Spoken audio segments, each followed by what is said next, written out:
Hey there, everyone. Today we're going to be doing our lesson 1.4, which is on translating verbal expressions. So, the key piece about today's lesson is being able to take all of our operations and notations and things we've seen so far in math and kind of put a big old catalog of the different phrases that mean what. So, that way, for the rest of the year, we can kind of have this as a go to tool so that whether we're working on exponents or radicals or expressions or equations or anything else after the fact, we can always reference back to this for anything it's asking if we're not exactly sure what a word like quotient is telling us to do. So today we're going to go through our different operations and what we have so far covered this year. And to start with, we're going to deal with addition. So when we're talking about addition, we have a ton of words we've used in order to kind of let us know to use that operation. So we're going to start with some of those more common ones. So right off the bat, I would say plus is probably one of the most common, but we have a bunch over here we're going to kind of be listing. And if we have two numbers who are combined together with and, if we were to ever increase anything or increased by, that's letting us know to add on to it. Of course, we have to add, right? Add and plus are the pretty common ones. Sum is a really good one. Sum is going to be kind of one of the more common ones going forward. We have added to, in all, combined. If we combine two numbers, it's telling us to add. More, and then more than. So these are all a good little list of some common ones. Again, sum is going to be one of our more common phrases or words to kind of let us know to be using that addition. So in the middle, we have some written examples. So before we do it ourselves together, there's a ton of right answers. Give it a little pause and write what you think could go in each of these, maybe under that underline, just see, and then we'll go back through and see if we get any of the same right. At the very end, what we're going to do is translate it from the words into math and then solve and simplify it for a final answer. So give it a pause and give these three a try. All right. So when we're going through these, again, I said there's a bunch of different answers, at least for addition, because the order of addition doesn't matter, right? Subtraction might be a little different as we get there. But for the first one, 7, I would just say 7 plus 4, pretty common. Now, right here we have the something of 3 and 9. And there's not a ton of these that work, but the big one that does work is going to be the sum. So whenever we see sum, it usually tells us the two things we're adding after the fact. And then 2 something 6. This could be 2 more than 6, 2 added to 6. I had this as 2 increased by 6. Again, a bunch of right answers here, but the big one that really stands out as kind of a unique answer is this one for sum. Now, when we're doing translations, again, it's telling us what to do in order from left to right. So as we read this left to right, we should be able to translate it into math from left to right. So for example, for the first, we have 7, and that's telling us plus to add 4. And then we could add this together. 7 plus 4 gives us 11. Now for the sum of 3 and 9, it's just in that exact order. We'll have the 3, we'll have the 9, and then it's the sum of those two. We could have also started with the addition before the numbers because we know sum's telling us to add. And again, if we were to add these, we know that 3 plus 9 is 12. And then lastly, we had 2 increased by 6. And of course, that just gives us 8. Now, we're starting with addition because it's probably the most common, the one we're most comfortable with. So a lot of this so far is going to be like, duh, Mr. Hoffman, I already know this, right? But as we go on in the year, we're going to be mixing and matching a lot of the terminology and kind of removing things like add and plus and bringing in things more like sum or combined or increased by. So now we're going to move on to subtraction. So as we move down to subtraction, again, I'm going to run through some of our either common or going to be newer phrases to let us know to use subtraction. I'll kind of help you fill in the blanks in the middle. And then this, I'm going to have you guys on your own give it a pause and try out those translations on your own. So for subtraction, kind of the obvious one, right? If I say to subtract, then of course I should be using subtraction. We might have also seen something like take away, or instead of increased by, we have decreased by, or just to decrease. We have fewer, fewer, less, right? If we're removing something. A more common one, kind of where sum was to addition, is going to be difference. So if we're ever looking at the difference of two things, this is going to be kind of a big trigger for us to use subtraction. So as sum was to addition, difference is going to be subtraction is kind of a really common one moving forward. And then where we had fewer and less, we also have another version of them with fewer than and less than. Now, if I were to kind of fill in these blanks again, a bunch of right answers in the middle. So if you want to give it a pause and give it a try and see if you matched up, that's totally fine. The ones I chose, the first was 10 take away 8.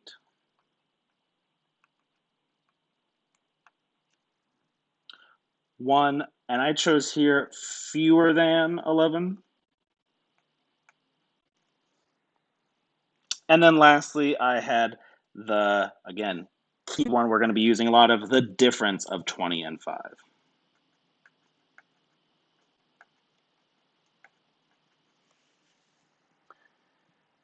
Now, just like above, instead of me doing it with you guys, I'm going to have you give it a quick pause, see how you can translate these, and then simplify it to a final answer, and then we'll come back together in a second after you pause. All right, hopefully give it another shot. So for the first, we have 10 take away 8. So if we have 10, again, reading it from left to right, and we take away or we remove 8, we get the subtraction in that order, and 10 minus 8 we know is just 2.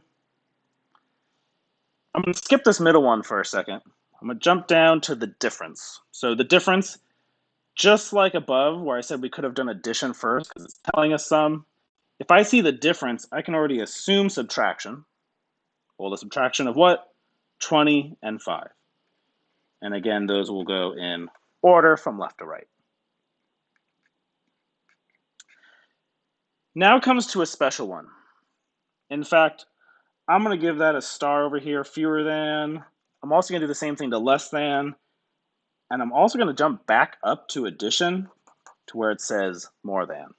So those three I'm going to star, and here's why. I have a feeling that maybe, we want to stick with that left to right, nothing changes, nothing changes. Maybe here some of us wrote 1 minus 11. But here's the special thing about anything that is in the form. So anything in the form something than, so like the ones I starred, more than, fewer than, less than, we write the values in a reverse order.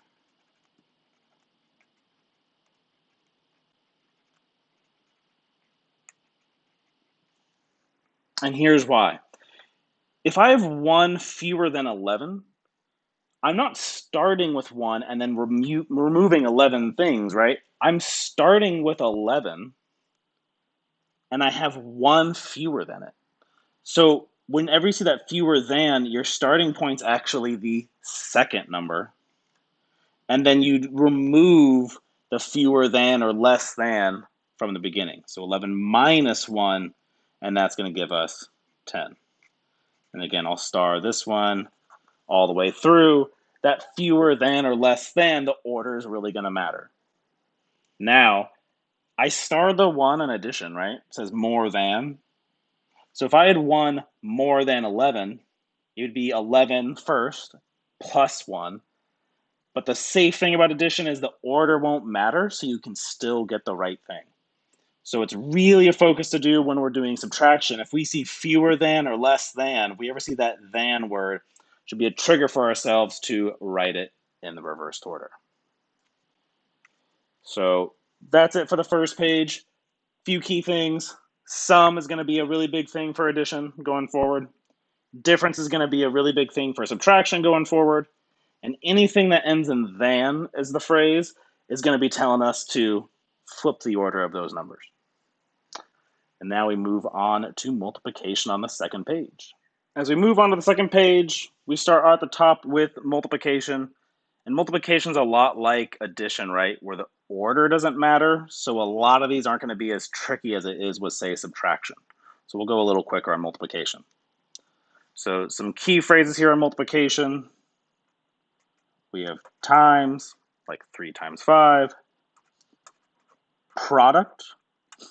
And this is another key word. For addition, we had sum. For subtraction, we had difference. For multiplication, a really common one we're going to have is product.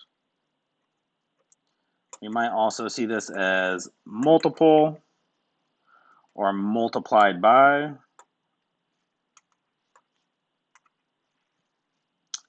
Something like twice or double or triple. These ones are multiplication, but they're very specific, right? So if I have twice a value, I know for sure I'm multiplying by, remember what value? By 2, right? Because it's double it, right? Or twice it.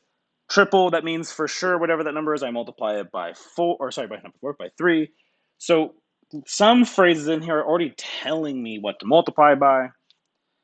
And then one that's a little more complicated that we'll see when we get more to equations is this entire phrase of increased by a factor of. Factor of. So this is a special case. I just want to make note of it now. We'll kind of do more of that when we get into solving equations. So we're going to, again, work through multiplication pretty quick. An example, we could have 3 times 5. We could have the something of 2 and 12. Well, that's another one of our key phrases, the product. And then something 30. So this is a weird one, right? It only has one number. But remember, we have a couple things to choose from that give us what we should be multiplying by. So in here, we could have twice 30, double 30, triple 30. I'll go with double 30. Now, again, if we translate this, we're always working from left to right.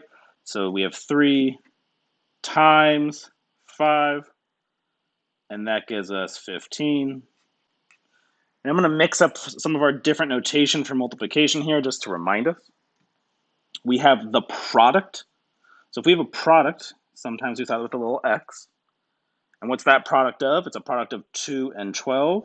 2 and 12, but we know that's just 24. And then we have double 30. So kind of a cool way to write that is with a set of parentheses. We did that a bunch with multiplication. We're going to double whatever is on the inside. Well, what's on the inside? It's that 30. So multiplication is a lot like addition.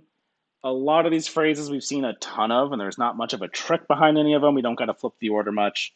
However, with multiplication, we have some phrases and words in here. They're going to already tell us what to multiply by. Now, just like subtraction was kind of more of a pain compared to addition, we're going to see in a second, division's a little bit more of a pain compared to multiplication. So here as we move on to division, what I'm going to do before we even go through our phrases is instead of us kind of giving you a shot to try out the example or try out the translation, I'm going to have you pause for a second and list as many different things that you think remind you of division And then when we go over that list, see how many of those match up. All right, hope you gave it a shot. So again, I'm going to run through a list of a bunch of phrases we're going to see for division. And the first one is a key phrase, and you're going to see this in the rest of mathematics, is the word quotient.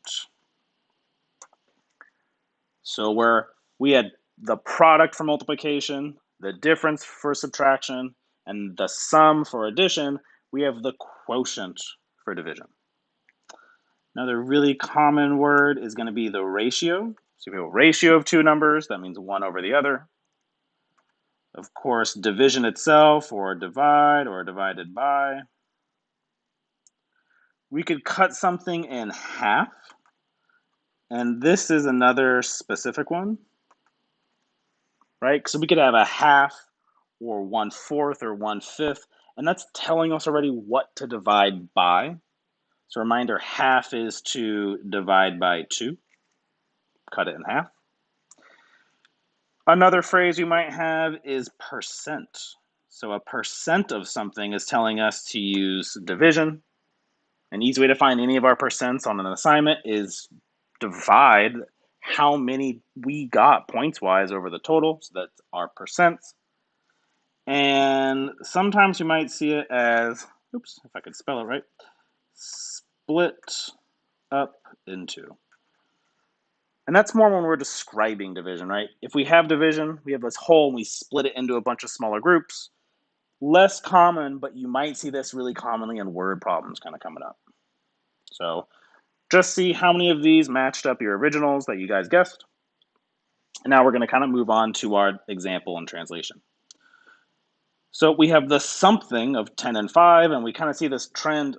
Whenever the blank comes before both those two numbers, it seems to be always this weird key phrase for each section, and this one's no different. Here we have the quotient of 10 and 5. Now, we have another one where we have that blank before the two numbers. It's not going to be quotient again because we just use it, but this also happens with the word ratio. So ratio is telling us division, and then it's telling us what two things we're dividing by one another. And then lastly, 16 blank 4, if we want division, well, we could do 16 divided by 4.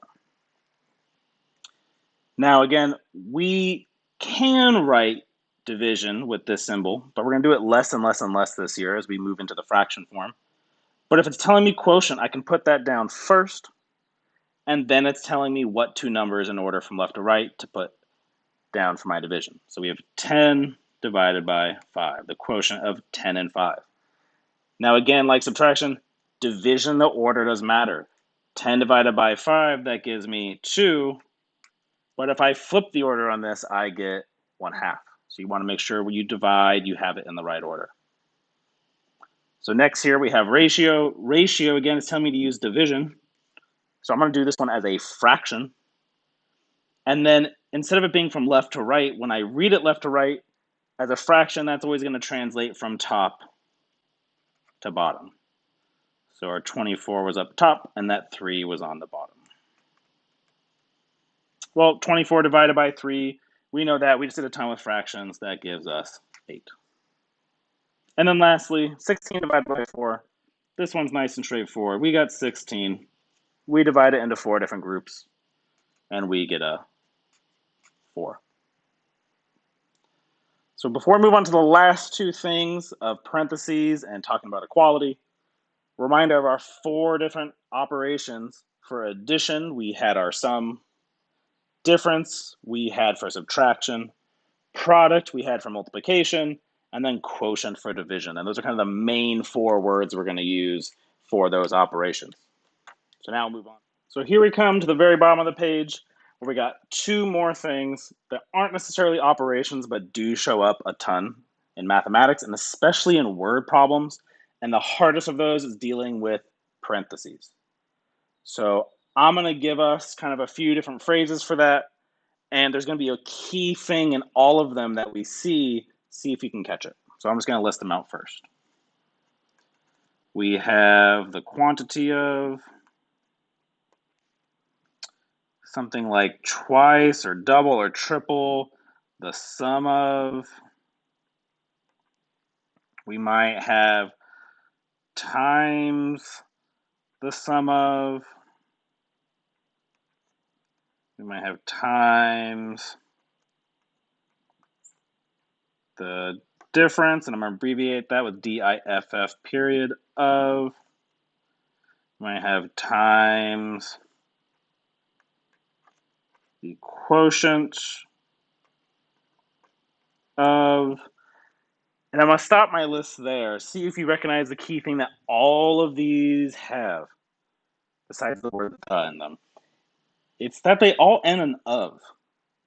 And they're all ultimately dealing with some form of multiplication. So whenever we have something like the quantity of twice the sum of, or the difference of, or the quotient of, it's telling us that we're going to multiply something outside of a set of parentheses, and then it's telling us what we're doing in those parentheses. So for example, this one, we're going to put a 2 outside of it, we're going to do twice it. But what's happening inside? 2 numbers are being added, or maybe 2 numbers are being subtracted. So this is a really tough one when it comes to translating, which we're going to see a ton of when we do expressions and equations. So we want to make sure that we're really focusing on whenever we see that of, because that's going to be the difference of kind of even starting the problem right and also getting that final answer. So I'll help us out with the example and translation. For the top, I'm just going to do the quantity of. Let me fit it in there. And then on the bottom, I have 2 times the, and that would almost doesn't matter what we do for this example. For this one, I'm going to do 2 times the difference of 12 and 8. Now, if I'm going to translate the quantity of, and I can even just see that without the numbers, that's telling me that no matter what, I should have a set of parentheses. Now, what it follows, or what follows it, is telling me what's happening inside of them. So inside these parentheses, I have the 10 plus 9. But again, that quantity of, that of is telling me I should start off with those parentheses. But then we know 10 plus 9, right? We did stuff like this from PEMDAS, we get 19. So the first one's not too bad. The second one is something that we're going to more commonly see. If we see 2 times the difference, and I should fix that, that should be the difference of, well, I have a difference of, so the of is telling me parentheses. And I'm having 2 times it. So what's happening is out front, I'm going to multiply that by 2. And then what's happening inside again is what follows that of. We have a difference, so subtraction, of 12 and 8. So 12 and 8. Now this looks like just one of our PEMDAS problems. So we could easily have transcribed something written into that math problem from all those first 2 sections of dealing with PEMDAS and dealing PEMDAS with integers. In order to solve this, we run through that process. We do that 12 minus 8 first, which is 4. And then we double it, which gives us 8. Now, whenever we kind of go back to translating going into the future, because we're not going to do a ton of practice with it right now, we just kind of want to bring it in so that we have this tool as we go forward. I'm always going to be bringing attention when we have this set of parentheses to deal with. This will always be kind of the toughest one going forward. Now, lastly is that of equals or equality, and we'll run through this one pretty quick. Some key phrases are is, are, these are pretty common. But if we're doing word problems, words like were and was, telling us stuff about the past of a problem that's already occurred, might commonly be coming into play as well. So if we have this as an example, we have 7 minus 5 is, and I'll translate that right away, 7 minus 5, and then that equality for is, that's the big piece we're bringing in there. And then down below we have the multiples of 2 and 5. We wouldn't say is, right? We would say are, because we had those plural multiples of them. So those multiples are, and if we're multiplying things, that just tells us to do multiplication. And again, the are would tell us for equality. Now, it seems pretty obvious, of course, Mr. Hoffman, it's going to be equality. But we're going to see right after we dealing with equations, we're going to have things called inequalities come in, and then all these words kind of go out the window. So I kind of just want to get us started now on recognizing this before we see those new words down the road. And then lastly, we could simplify this. 7 minus 5, we get 2. And 2 times 5, we get 10.